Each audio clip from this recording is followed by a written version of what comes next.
শুভ সকাল বন্ধুরা, welcome back to my channel. তো আমার আরও একটি নতুন ভিডিওতে তোমাদের সবাইকে স্বাগত জানাই। তো বন্ধুরা, এখানে বিছনাটা তুলে নিচ্ছিলাম, মেয়ে উঠে পড়েছে আর আজকে উঠতে অনেকটাই লেট হয়ে গেছে। তো কি আর করব, আস্তে আস্তে কাজ করতে হবে, কিছু করার নেই। আর আমি তো যা লেটে কাজ করি, অনেকটাই দেরি হয়ে যায়। তো আজকে ঘুম থেকে উঠতেও বেশ লেট হয়ে গেছে। আর সকালের দিকে এখন আবার বেশ ঠান্ডাটাও করছিল। তো এই দেখুন, তো তারপরে দেখো এখানে বিছানাটা গুছিয়ে নিয়েছি। আর এইদিকে মেয়ে তো খাটের উপর বসে একটু কান্নাকাটি করছিল।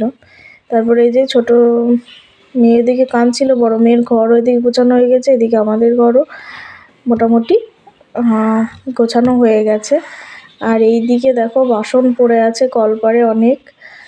আর এইখানে রোদও কিন্তু উঠে গেছে, এই যে তোমাদেরকে বললাম না আজকে অনেকটা বেলা হয়ে গেছে, তো সেই জন্য। আর এইখানে দেখো আমার এটা কিন্তু নীলকণ্ঠ গাছ, ঠিক আছে? তো এটা নীল না, এটা কিন্তু সাদা, ঠিক আছে? তো এই দেখো আজকে কত ফুল এসেছে জানো গাছে, তো প্রচুর পরিমাণে ফুল এসেছে এই গাছটাতে।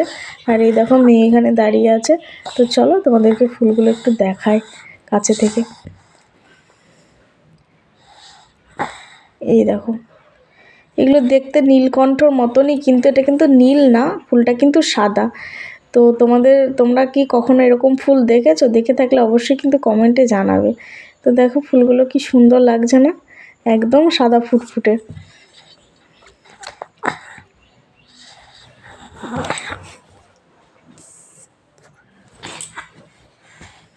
তো বন্ধুরা, ভিডিওটা দেখতে থাকো, আশা করি ভালো লাগবে।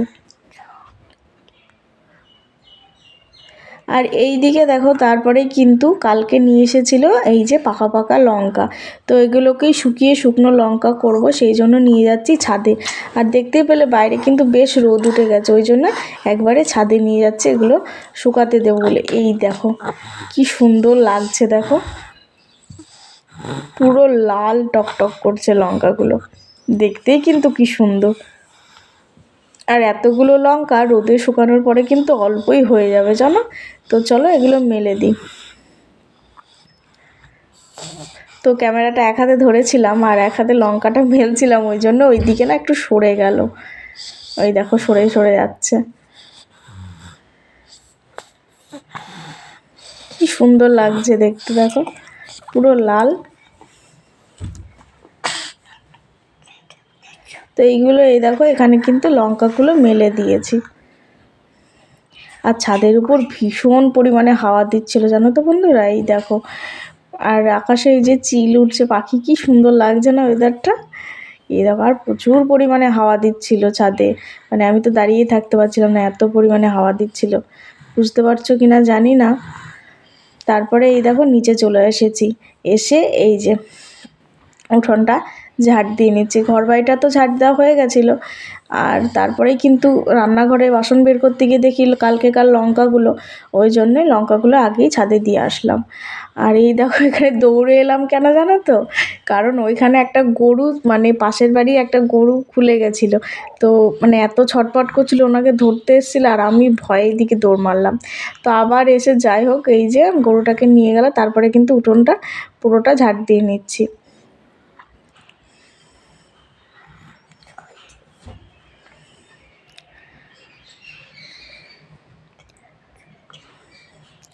আর তারপরে দেখো এদিকে কিন্তু ঘরটা, বাসি ঘর তো ঝাড় দেওয়া হয়ে গেছে, এইদিকে বিছানাও তোলা হয়ে গেছে। তো সকালবেলায় না এই কদিন কী করছি, সকালবেলায় যে বাসি ঘরটা ঝাড় দিয়ে না আগে ঘরটা মুছে নিচ্ছি, এদিকে কাজটা একটু এগিয়ে থাকে আর ঘর মোছার ঝামেলাটা আর থাকে না। তো সেই জন্য এই দেখো ঘরটা, বাসি ঘর ঝাড় দিয়ে কিন্তু আগে মুছে নিচ্ছি। এদিকে কিন্তু বাসন মাজা হয়নি, উঠোনটা ঝাড় দিয়ে এসেই কিন্তু আগে ঘরটা মুছে নিচ্ছি ভালো করে। আর ভয়েস ওভার দেওয়ার সময় মেয়ে কিন্তু পাশে, হয়তো ওর আওয়াজ একটু আধটু শুনতে পাবে, কারণ প্রচণ্ড পরিমাণে ঠান্ডা লেগেছে। ও বেচারা ঘুমাচ্ছিল, তো কাশতে কাশতে ঘুমটাই ভেঙে গেল, এখন একটু দুষ্টুমি করছে। তো তোমরা একটু মানিয়ে নিও। যাই হোক এই দেখো ঘরটা মুছে নিচ্ছি। আর এখন ঘর পুরোপুরি ক্লিন করতে পারছি না, তার কারণ রঙের কাজটা বাকি আছে। তো তো কিছুদিন পর রঙের মিস্ত্রি আসবে, তো সেই জন্য পুরোপুরি ঘর ক্লিন করতেও পারছি না আমি। যে একবারে রং টং হয়ে গেলে তখন একবারে ঘরটা ভালোভাবে পরিষ্কার করে নেব, গুছিয়ে নেব ঘরটা, সেই জন্য। আর এইদিকে দেখো তারপরে বাসন মাজতে বসেছি। বাসনটা মাজি কিন্তু এই দিকে, মানে এত পরিমাণে রোদ উঠেছিল তো গায়ে রোদটা নেওয়া যাচ্ছিল না, সেই জন্য আবার এই দিক মানে সরে বসলাম। দিয়ে এই দেখো বাসন মাজছি। আর ওইদিকে ছায়া দেখতে পাচ্ছ, ওটা কিন্তু উচকেটা, ওই দেখো কিরম দুষ্টুমি করছে, দেখো চটি নিয়ে খেলা করছে, ওইসব দুষ্টুমি শুরু করে। আর আমি ওইদিকে বাসনটা মেজে নিচ্ছি। আর এইদিকে দেখেছো গামলার মধ্যে কিন্তু এক গামলা কিন্তু জামা কাপড়গুলো কাচতে হবে, তো ওই যে গামলায় রেখে দিয়েছি। তো এইদিকে বাসন মাজাও হয়নি, বাসন মাজতে মাজতে কিন্তু এদিকে ঘোষ চলে এসেছিলো, তো ডাক দিলে ওই জন্য আবার গেলাম কাকি শাশুড়ি বাড়ি দুধ আনতে। তো এই দেখো দুধ দোয়ানো হয়ে গেছে, আর আমি এখানে নিয়ে নিলাম দুধ। আর তারপরে এই যে দুধ মাপছিল আরও।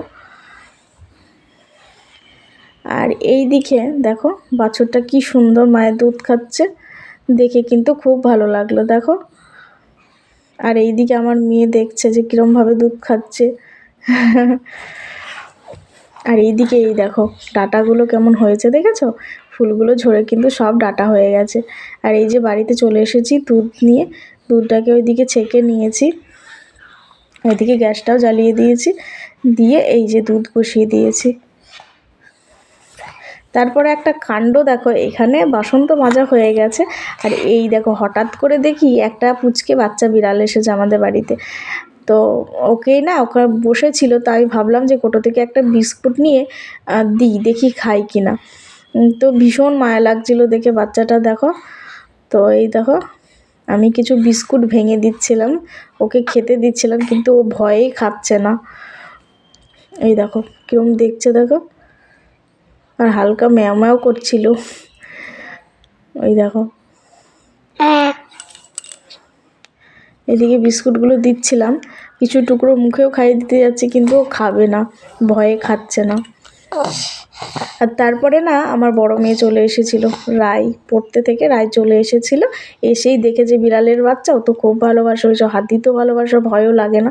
দেখো কীরকম কোলে নিয়ে আদর করছে। তাহলে কেবল টিউশনি থেকে এলো, বললাম জামা কাপড়গুলো আগে ছাড়, না কিছুতেই না আগে বিড়ালের বাচ্চা কোলে নেবে। দেখো বলছে মা এটাকে পুষবো, এটাকে রেখে দাও, কিন্তু বিড়ালের বাচ্চাটা প্রচণ্ড ভয় পাচ্ছিল, থাকতে চাচ্ছিল না। তো বলছে যে না আমি বিড়ালের বাচ্চাটাকে ছাড়বো না, রেখে দেবো, আমি পুষবো ওকে। আর ও দেখো ভয়ে কীরকমভাবে জড়িয়ে ধরে রয়েছে। আর আমাদের বাড়িতে তো জানোই তো দুটো কুকুর থাকে, তো ওটাকে দেখেও আরও ভয় পাচ্ছিল। আর বড় মেয়ে রাই বলছিল যে মা কুকুরটা কিন্তু ধরে নেবে। আর তারপরে এই দেখো শ্যাম্পু দিয়ে ওকে স্নান করিয়ে দিয়েছে, আমিই দিয়েছি স্নান করিয়ে। কারণ রায় হাত দিচ্ছে, ওর বুনু একবার দুবার হাত দিচ্ছে, গায়ে নোংরা ছিল প্রচুর, ওই জন্য শ্যাম্পু দিয়ে বেলে বাচ্চাটাকে চান করিয়ে রোদে বসিয়ে দিয়েছি। আর এই দিকে দেখো তার মধ্যেখানে ওই যে কিছু জিনিস এসছিল আর কি, তো সেইগুলো আমি কিছু কিছু জিনিস কিনে নিয়েছি, তোমাদের আর তখন ভিডিও করতে পারিনি। তো এই দেখো এটা হচ্ছে একটা ছাঁকনি, আর এই দেখো একটা প্লাস্টিকের ঝুড়ি, আর এই যে একটা বোতল, আর এই দেখো এগুলো হচ্ছে ভাতের স্ট্যান্ড, মানে হাঁড়ি রাখে যে ওইগুলো। আর এই নোংরা ফেলার জন্য এই একটা নেওয়া হয়েছে প্লাস্টিকের জিনিস। তখন আর ফোনে চার্জ ছিল না বলে আর ভিডিওটা করতে পারিনি, তাই তোমাদেরকে এ নিয়ে একবারে দেখিয়ে দিলাম। তো এই কটা জিনিস কিনে নিয়েছি। আর এই দিকে দেখো তার মধ্যে জামা কাপড়গুলোও আমার কাচা দেওয়া হয়ে গেছে। তো চলো এগুলো এখন যাই ছাদে গিয়ে মেলে দিই। তো আমার তো ডেলি প্রত্যেক দিনই প্রায় জামা কাপড় কাচা হয়, তোমরা দেখতেই পাও আমার ভিডিওতে। আর ওই দেখো লঙ্কাগুলো এখানে রেখে দিয়েছি।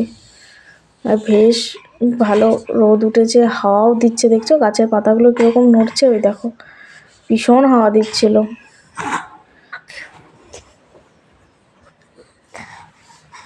আর এই যে দেখো তারপরে কিন্তু জামা কাপড়গুলো মেলে দিয়েছি এইখানে। আর সকালবেলার দিকেই কিন্তু বেশ ঝড়ের মতো হাওয়া দিচ্ছে, গাছের পাতাগুলো খুব জোরে জোরে নড়ছে, দেখতে পাচ্ছ তো।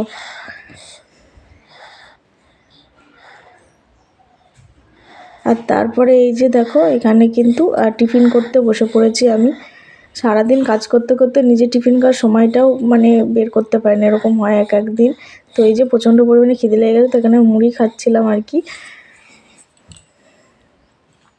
তো বন্ধুরা, আমার ভিডিও তোমাদের কেমন লাগছে অবশ্যই কিন্তু কমেন্টে জানাবে, আর আমার চ্যানেলটা সাবস্ক্রাইব করে আমার পাশে থাকবে, যাতে আমি আরও নতুন নতুন ভিডিও তোমরা দেখতে পাও।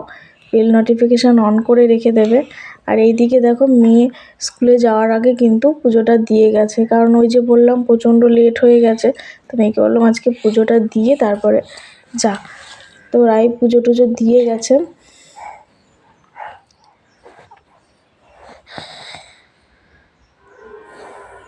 তো বন্ধুরা, আজকের মতো টাটা, দেখা হচ্ছে নেক্সট কোনো ভিডিওতে।